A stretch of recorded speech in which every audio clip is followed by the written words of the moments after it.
함락되는 과정, 그리고 함락된 직후에 일어났던 일인데, 여기에 인명, 사람의 이름, 그리고 지명이 많이 나와요. 그래서 이 사람 이름과 지명, 이 지역 이름을 잘 모르면 굉장히 어려운 부분이에요. 39장, 40장, 41장, 42장. 그래서 이 일이 일어났던 곳이 어디냐 하는 것을 모르면 이걸 읽어도 모릅니다. 이게 무슨 얘기인지. 그래서 한번 잠깐 앞으로 가서 조금 우리가 기억을 되살려보죠. 39장에 가보면 느부갓네살 왕이 39장 1절 모든 군대와 함께 와서 예루살렘을 에워싸고, 2절에 보면 예루살렘이 함락되니라 그랬습니다. 그리고 쭉 내려갑니다. 40장으로 갑니다. 12대장 느부라사단이 예루살렘과 유다 포로를 바벨론으로 옮기는 중에 예레미야도 잡혀 사슬로 결박되어 가다가 라마, 거기 출근하세요. 라마. 예루살렘이 함락이 되잖아요. 함락됐단 말은 다 포위되고 무너지고 불탔다, 그런 얘기예요. 그래서 이제 바벨론으로 이스라엘 유다 백성들을 끌어가는데, 바로 끌어간 것이 아니라 조금 우리 올라가면 이 라마라고 하는 곳이 있어요. 그래서 이 라마라고 하는 곳에서 이 사람을 구별하는 거예요. 바벨론으로 끌어갈 사람, 아니면 그냥 둘 사람. 그래서 여기를 이제 우리가 흔히 말하는 수용소라, 수용소. 그러니까 유다 백성들을 라마로 다 끌어가서 거기서 이제 구분하는 거예요. 구분. 유다 땅에 그냥 남겨둘 사람, 바벨론으로 데려갈 사람. 그리고 조금 뒤로 가면, 라마는 그렇게 이해를 하시고요. 쭉 내려가면 40장 13절에 가레야의 아들 요하난과 돌에 있던 군대 장관들이 미스바 그다랴로 갔다. 그다랴는 바벨론 왕 느부갓네살이 시드기야를 이제 눈을 빼고 아들들을 죽이고 시드기야를 이제 잡아가잖아요. 그리고 왕이 없잖아요. 그래서 임시로 느부갓네살 왕이 유다를 통치하도록 임시로 세운 유다 총독이에요. 국민들이 세운 것이 아니라 바벨론 왕이 임시로 남아있는 유다 백성들을 다스리도록 세운 그 총독, 그다랴라고 합니다. 그 사람이 지금 어디에 머물고 있어요? 미스바. 이런 내용들을 우리가 잘 모르면 39장부터 굉장히 헷갈리고 혼돈되는 내용이기 때문에 이 부분 잘 보셔야 됩니다. 라마, 미스바, 그리고 그다랴, 그 다음에 요하난. 오늘 본문에 보면 이스마엘까지 등장을 해요. 자, 41장으로 갑니다. 41장 1절 7월에 왕의 총딘 엘리사마의 손자 느다나의 아들 왕의 장관 이스마엘, 거기다 줄겁시다. 41장은 왕의 장관 이스마엘을 중심으로 해서 기록이 되고 있어요. 이스마엘이 10사람과 함께 미스바가 뭐라고 그랬어요? 그다랴, 총독 그다랴가 머물고 있는 곳이었다라고 그랬어요. 왕의 장관 이스마엘이 10사람과 함께 미스바로 가서 아히감의 아들 그다랴에게 이르러 미스바에서 함께 떡을 먹다가, 그러니까 지금 이스마엘이라고 하는 사람은 총독 그다랴의 초청을 받은 거예요. 그래서 초청을 받고 식탁에서, 떡이란 말은 밥이죠, 우리로 하면. 이렇게 밥을 먹다가 2절 시작. 느다나의 아들 이스마엘과 그와 함께한 10사람이 일어나서 바벨론 왕의 그 땅 총독으로 세운 사반의 손자 아히감의 아들 그다랴를 어떻게 했어요? 죽였어요. 암살한 거예요, 암살. 지금 굉장히 혼란스러운 거죠. 지금 그다랴가 바벨론 왕에 의해서 총독으로 세워서 남은 유대인들을 지금 다스리고 있다고요. 근데 군대 장관이었던 이스마엘이 총독의 초청을 받고 함께 식탁에서 밥을 먹다가 찔러서 암살한 거예요. 총독을 죽인 거예요. 그러니까 지금 이 땅에는 지도자가 없죠. 굉장히 혼란스러운 거죠. 거기 보세요. 3절 이스마엘이 또 미스바에서 그다라와 함께한 모든 유다인과 거기 있는 갈대아 군사를 뭐 했어요? 또 죽였어요. 거기만 죽인 게 아닙니다. 4절에 보면 그가 그다라를 죽인 지 이틀이 되었어도 이를 아는 사람이 없었더라. 5절 이에 그때의 사람 80인이 그 수염을 깎고 옷을 입고 몸을 상하고 손에 소재물과 요향을 가지고 세겜, 실로, 사마리아 거기서 줄 거놓으세요. 여기는 북이스라엘입니다. 북이스라엘. 그때는 나라가 분열되어 있잖아요. 북이스라엘, 남유다 그랬잖아요. 지금 일이 일어나고 있는 데가 어디예요? 남유다, 미스바거든요. 그러니까 지금 이 이스마엘에 의해서 총독이 죽임을 당하고 군사들도 죽임을 당하고 일부의 바벨론 사람들이 죽임을 당하고 이것을 알고 북왕국 이스라엘에서 80명이 조문을 온 거예요. 이 조문 사절단입니다. 그러니까 위에서부터 쭉 조문을 하러 온 겁니다. 6절 시작. 느다나의 아들 이스마엘이 그들을 영접하러 미스바에서 나와서 울며 행하다가 그들을 만나 아히감의 아들 그다라에게로 가자. 이게 뭐냐면 속임수예요. 속임수. 그다라는 이미 죽었잖아요. 장관 이스마엘이 암살했잖아요. 근데 지금 이스마엘이 지금 그다라에 죽은 것을 소식을 듣고 조문하러 온 조문단 일행에게 뭐라 그래요? 우리 그 총독에게 갑시다. 이미 죽여놓고 하는 얘기예요. 지금 이스마엘이 얼마나 교활한지 몰라요. 이미 죽여놓고 그 총독에게로 가자. 유인한 다음에 거기서 죽인 거예요. 또 거기 보세요. 그다라에게로 가자 하여 7절 그들이 성 중앙에 이를 때에 느다나의 아들 이스마엘이 자기와 함께한 사람들로 더불어 그들을 뭐예요? 죽여 구덩이에 넣었다. 그런 거예요. 얼마나 혼란스러운 일입니까? 9절 시작. 이스마엘이 그다라에게 속한 사람들을 죽이고 그 시체를 던진 구덩이에 아사 왕이 이스라엘 왕 바하사로 두려워봤던 것이라. 느다나의 아들 이스마엘이 그 죽인 시체로 거기 채우고. 계속해서 지금 암살 또 사람을 죽이는 살인 이런 것이 장관 이스마엘에 의해서 자행되고 있는 것이다. 우리는 여기까지 어떤 영적인 교훈을 얻을 수 있는가? 지금 다시 한번 설명을 하면 남유다가 망했어요. 예루살렘이 함락됐다고 하는 것은 유다가 망했다는 거예요. 일부가 바벨론으로 끌려갔어요. 남아있어요. 남아있는 이 사람들 중에 지금 얼마나 혼란스러운 일들이 일어나고 있는가. 일부는 바벨론으로 끌려갔고 일부는 남아있는데 총독도 암살당하고 거기 장본들도 암살당하고 또 북쪽에서 온 그 조문사절단도 암살당하고 피비린내 나는 살인극이 지금 미스바에서 일어나고 있는데 그 일을 주도한 사람이 누구냐? 바로 장관 이스마엘이라고 하는 거예요. 이것은 우리에게 뭘 말씀해 주냐면요. 하나가 어긋나면 다 어긋나요. 그러니까 하나님께서 유다 백성들에게 수없이 말씀했잖아요. 돌이켜라, 돌이켜라, 회개해라, 회개해라. 근데 결국 그날이 왔잖아요. 그날이 왔는데 그것으로 끝난 게 아니잖아요. 일부는 끌려가고 남아있는 백성들 가운데서 또 이 피비린내 나는 살인극이 벌어지고 있잖아요. 이게 우리가 쭉 말씀대로 순종하고 예배드리고 기도하고 가면 이런 일상생활이 여러분 얼마나 큰 축복인지 모릅니다. 근데 사람들이 이걸 몰라요.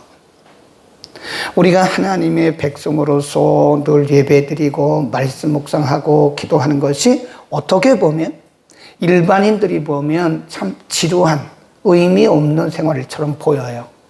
안 믿는 사람들은 들로, 산으로, 바다로 뭐 휴가 즐기러 가고 놀러 가고 먹으러 가고 마시러 가고 마음껏 먹고 마시고 사는 것이 그게 좋은 것 같아요. 언뜻 보기에는. 그러니까 크리스찬들 중에서도 그거를 흠모해요.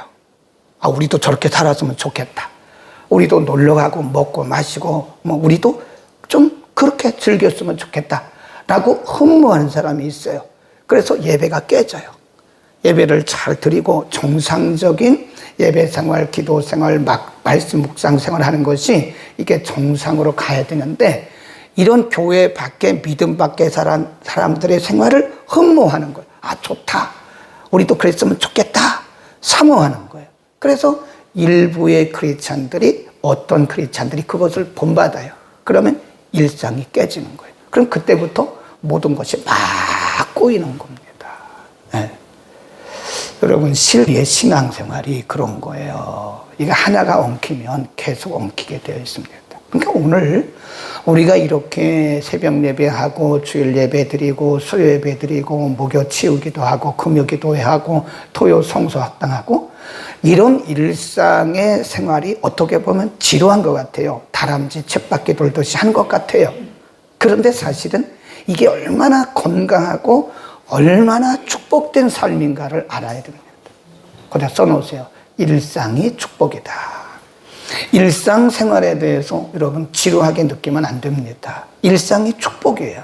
일상이 깨지면 우리는 그때부터 문제가 발생한다고 믿으면 돼요. 지루하지 마세요. 우리가 이렇게 일상생활, 뭐 특별한 것도 없다고, 뭐 인생이 뭐 특별한 게 어디 있습니까? 매일 그 일이지. 아침 먹고 점심 먹고 저녁 먹고 아침 먹고 점심 먹고 저녁 먹고 뭐 그런 일상이 아니에요. 특별한 게 뭐가 있어요, 인생이. 우리가 천국 가는 날까지 이거 일상이 예배드리고 기도하고 말씀 묵상하고 이것이 사실은 우리에게 있어서 얼마나 큰 축복인가. 그래서 우리가 이 교회밖에 안 믿는 사람들을 너무 부러워하지 마세요. 아직도 여러분이 교회밖에 안 믿는 사람들을 뭐 놀러 가고 휴가 가고 바다 가고 그런 거 흉내낼 것도 없고 그거 부러워할 것도 없어. 그럼 뭐가 그렇게 부러웁니까? 부러워요? 아, 우리는 영원한 하나님 나라가 우리에게 준비되어 있고 이렇게 살아가는 일상이 남들 볼 때는 지루한 것 같지만 우리에게 얼마나 큰 축복인지 모른다. 아멘. 그 다음 갑자기 누가 나오냐면 요하난이라는 사람이 등장을 해요. 11절 가레아의 아들 요하난, 그 줄거 놓으세요. 요하난과 그와 함께 있는 모든 군대 장관이 느다나의 아들 이스마엘의 행한 모든 일을 듣고 그 악을 듣고 모든 사람을 데리고 느다나의 아들 이스마엘과 싸우러 가다가 기브온 큰 물가에서 그를 만나매 이스마엘과 함께 있던 모든 백성이 가레아의 아들 요하난과 그와 함께한 모든 군대 장관을 보고 기뻐한지라. 이게 이스마엘은요, 계속 이 사람은 거짓이에요. 아까도 북이스라엘에서 온 종문 행렬에게 이미 자기가 그다랴를 죽여놓고는 그다랴가 살아있는 것처럼 그리 가자 하고 그 어간에 그냥 죽여버리잖아요. 그러니까 거짓을 행하는 사람은 계속 거짓을 행하는 거예요. 그 속에 우리가 볼 때는 거짓 영이 들어오는 거예요. 얼마나 이중적입니까? 요하난을 만나자마자 기뻐하는 척하는 거예요. 사실은 거기도 죽이려고 그러는 거예요, 지금. 그러니까 악한 영이 역사하는 사람들의 삶은요, 너무나 이중적인 거예요. 이스마엘을 보면 그래요. 14절 시작. 이에 미스바에서 이스마엘에게로 도로 함께 시작. 이에 미스바에서 이스마엘에게 포로 되었던 그 모든 백성이 돌이켜 가레아의 아들 요하난에게로 들어가니 느다나의 아들 이스마엘이 8사람과 함께 요하난을 피하여 암몬 자손에게로 가다. 결국은 이제 이 이스마엘이 그때 또 온 요하난과 그 일행을 죽이려고 하다가 그를 따르는 사람들이 요한에게 가버려요. 요하난에게. 그러니까 이 사람이 아차, 이러면 안 되겠구나. 그래서 나머지 따르던 사람들을 데리고 암몬으로 가고, 지금 요하난이라고 하는 사람은 일부 자기를 따르는 사람들과 함께 애굽으로 도망가는 거예요. 네, 42장에 보면 하나님이 애굽으로 가면 망한다, 그런 말씀을 해요. 하나님은 바벨론에 끌려가 있는 사람들에게는 바벨론에서 안심하고 내 때까지 70년이 찰 때까지 거기서 안심하고 자녀 낳고 거기서 농사 짓고 살아라 라고 말씀하셨고, 또 42장에 가보면 애굽으로 피하는 사람들에게 또 하나님께서 예레미야를 통해서 경고하세요. 예레미야를 통해서 애굽으로 피하는 자는 거기서 망한다. 거기서 칼과 연병과 기근에 망할 것이다. 너희는 유다에 남아있어 거기 살아라. 이게 뭐냐면 하나님이 징계하실 때는요, 피하면 안 돼요. 하나님이 징계하실 때 피하는 사람은 더 큰 징계를 만납니다. 거기다 써놓으세요. 징계를 피하면 더 큰 징계를 만난다. 인간이 누구나 징계를 받으면 아파요, 괴로워요, 힘들어요. 그러니까 징계를 피하려고 별 수단을 다 쓰는 거예요. 어디 가서 기도도 받아보고 예언도 받아. 그런 거 하지 말라고 그랬죠. 예언은 무슨 예언입니까? 그런 거 하면 안 돼요. 이제는 말씀이 예언인 거예요. 그냥 누군가에 가서 위로받고 싶은 그런 인간의 그런 마음이 있는 거예요. 약한 마음이, 위로하고 싶은, 위로받고 싶은 그런 마음이 있으니까 여기 가서 기도받아보고 예언, 그런 거 하지 말라고요. 하나님은 동일하신 분이시기 때문에 하나님 뭐라고 그래요? 바벨론으로 가라. 남은 사람들에게 유다에 남아있어라. 암몬으로 도망가지 말고 애굽으로 가지 마라. 애굽으로 가면 거기서 칼과 기근과 연병에 망한다. 그러니까 징계를 받을 때는요, 징계는 우리를 유익하게 아프기는 아파요. 괴롭기는 괴로워요. 때로는 자존심도 상해요. 그러나 그 징계를 받을 때는 하나님이 결국은 우리를 더 잘되게 하기 위한 하나님의 간섭이기 때문에 항복해야 돼요. 그리고 묵묵히 하나님이 회복하실 때를 기다려야 되는 거예요. 우리는 그때를 못 기다리고 자꾸 여기 가고 저기 가고 이 방법 저 방법 쓰는데 그거 다 헛수고입니다. 안 돼요. 애굽으로 가도 안 되고 암몬으로 가도 안 되고 모압으로 가도 안 되는 거예요. 어디 있어요? 거기 남아있어. 하나님을 바라보고 회개하고 돌이키고 자숙하고 그러면 하나님의 때가 되면 하나님의 방법으로 하나님이 회복을 시키는 거예요. 아멘. 근데 우리는 너무 우왕좌왕하지 말라고요. 하나님이 우리를 잘되게 하기 위해서 그런 거지, 우리 아버지 되시는 신실하신 하나님이 결코 우리를 못되게 하고 안 되게 하고 망하게 하고 그런 분이 아니라고요. 하나님을 믿으세요. 우리가 하나님을 안 믿습니까? 안 믿습니다. 제가 보면 어떤 크리스찬들은요, 하나님을 안 믿어요.